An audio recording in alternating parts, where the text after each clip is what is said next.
Hi there. I wanted to get on today and share with you some of the most commonly asked questions that I'm getting about use of semaglutide, not only for weight loss, but also for people with chronic complex health conditions like Lyme disease and mycotoxin illness, and how semaglutide can benefit them as well. So I have a few of the most commonly asked questions that I thought I would just share with you and give you some answers. Of course, we can update this over time as we need to. So one of the questions I get asked is, how can I get semaglutide if I don't have diabetes? Aren't there requirements for actually getting the semaglutide? And my response to that is, yes, there are. If you're looking for the brands like Ozempic, they have fairly strict criteria for getting those, and especially covered by insurance, and they are quite expensive, but even getting them prescribed in the first place. I had a patient the other day who told me that they were type 2 diabetic. They were confirmed diagnosed type 2 diabetic. And they got turned down for Ozempic because they didn't have any cardiovascular issues. And so the solution for this is to get compounded semaglutide. So there are several compounding pharmacies that we use, some in state in California, some out of state, depending on where our patients are. But compounded semaglutide is essentially the same peptide, but it's a heck of a lot cheaper. And it's very effective, very safe, follows strict quality control. I feel 100% confident in using compounded semaglutide with my patients.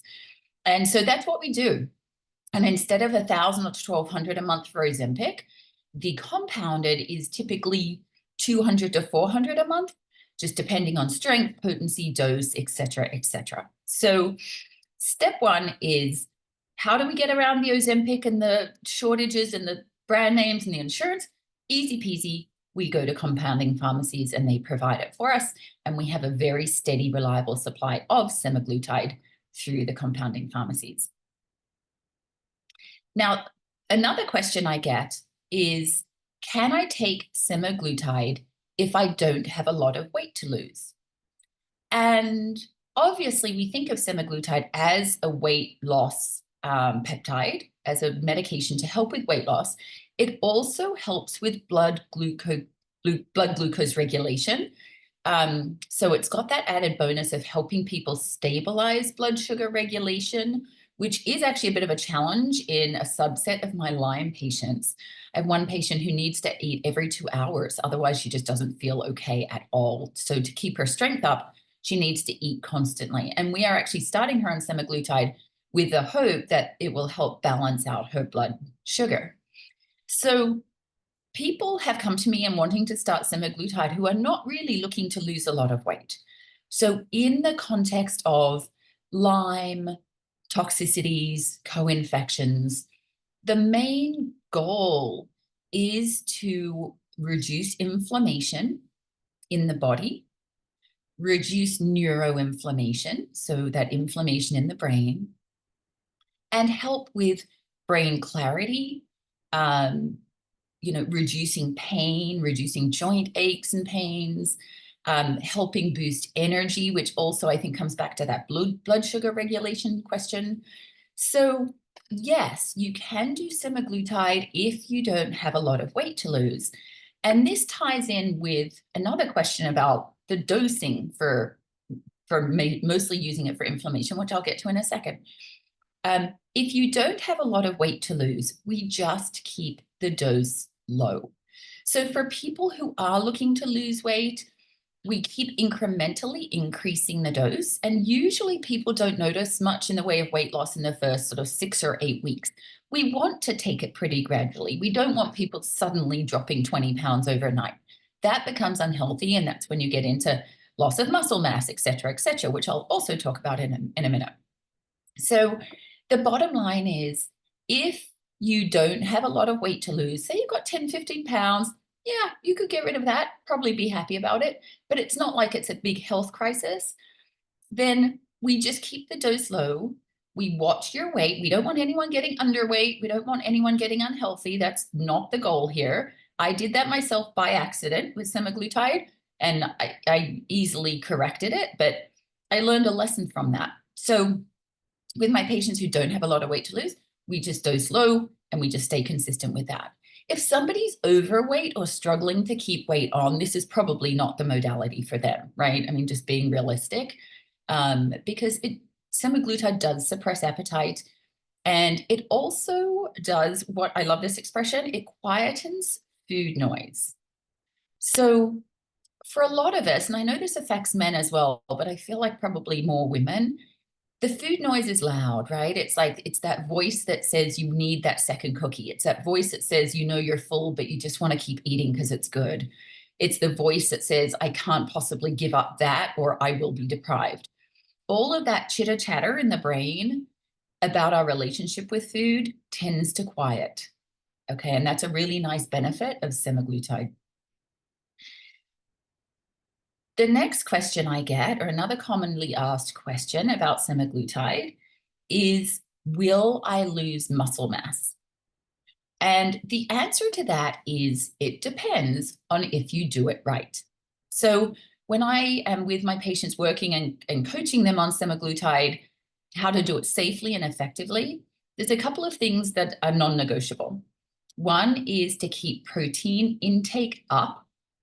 And sometimes, be real, sometimes when you don't have an appetite, it's sort of just easy to eat a baked potato with some sour cream. And I use that example because I've done that.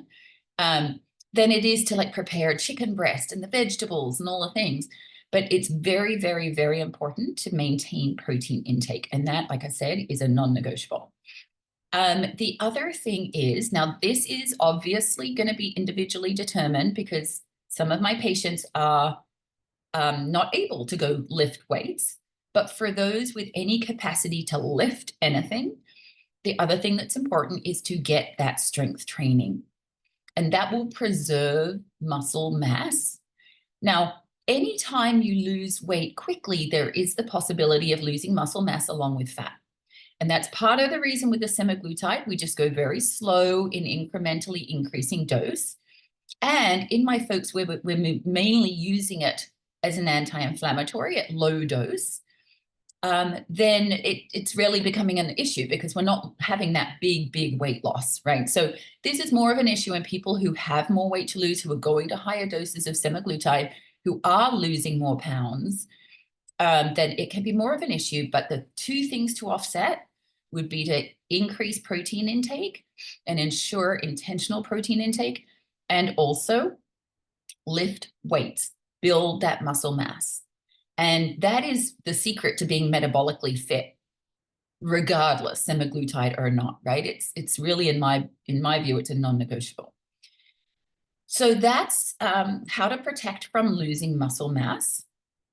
Now, the final thing I want to talk about is, what is a microdose of semaglutide?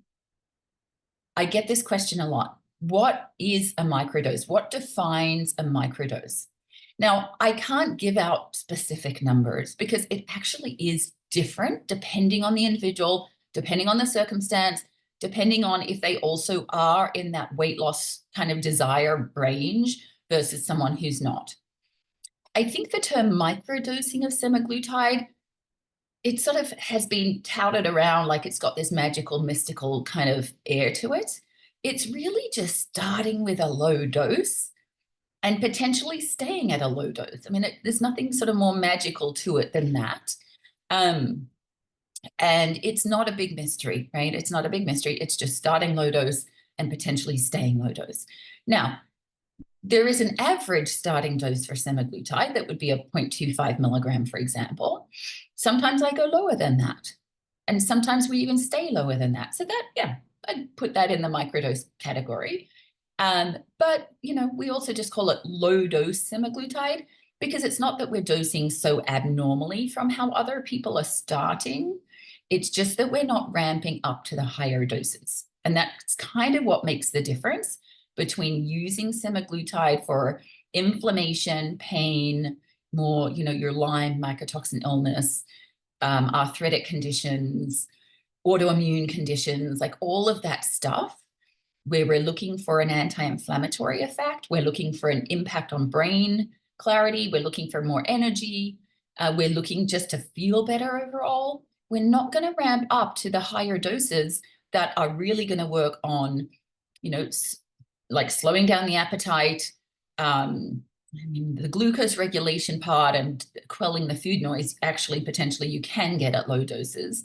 But when we're getting up to the higher doses that we're doing for very deliberate weight loss, that's kind of the difference. That's the difference in how we play the game. So it is very individualized, because some of my patients, Lyme is renowned for like wrecking the metabolism. Some of my patients are like, I'm 50 pounds heavier than I was 2 years ago or 3 years ago. So they are very interested in getting that 50 pounds off safely, okay, and gradually.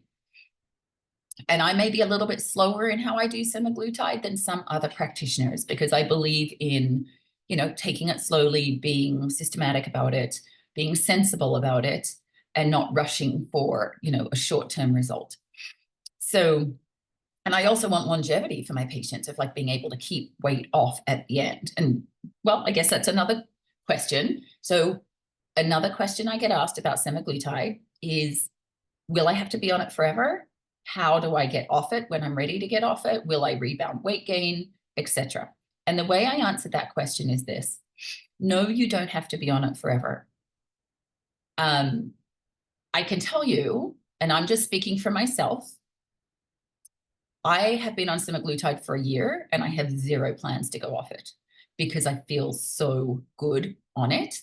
And because for me, it's affordable to do a little dose, and I don't do a full dose. I do a little dose each week, and I do my intermittent fasting, so it helps with my appetite for that. I try to be as intentional about protein intake. I certainly lift weights. I lift heavy weights, and I love it. And I feel better. I'm 52. I feel better than I have in most of my life. And so, but other people don't want to feel stuck on anything, on any medication, and fair enough. So what I say to them is, when we're ready, we can either like scale back, reduce back the dose gradually, like titrate off, if you will, or wean off. And or we can space out the injection, the length of time between injections.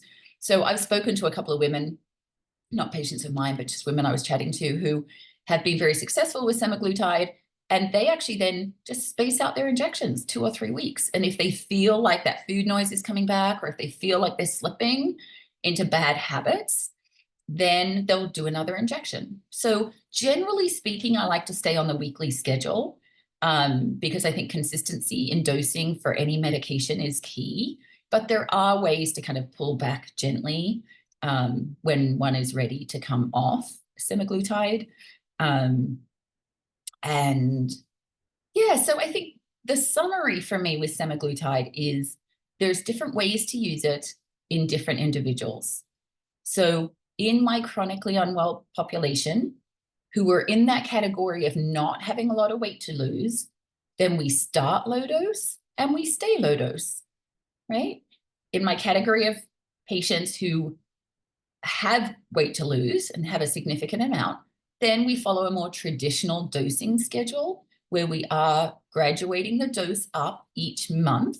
So it's the same dose for 4 weeks, and then we go up incrementally.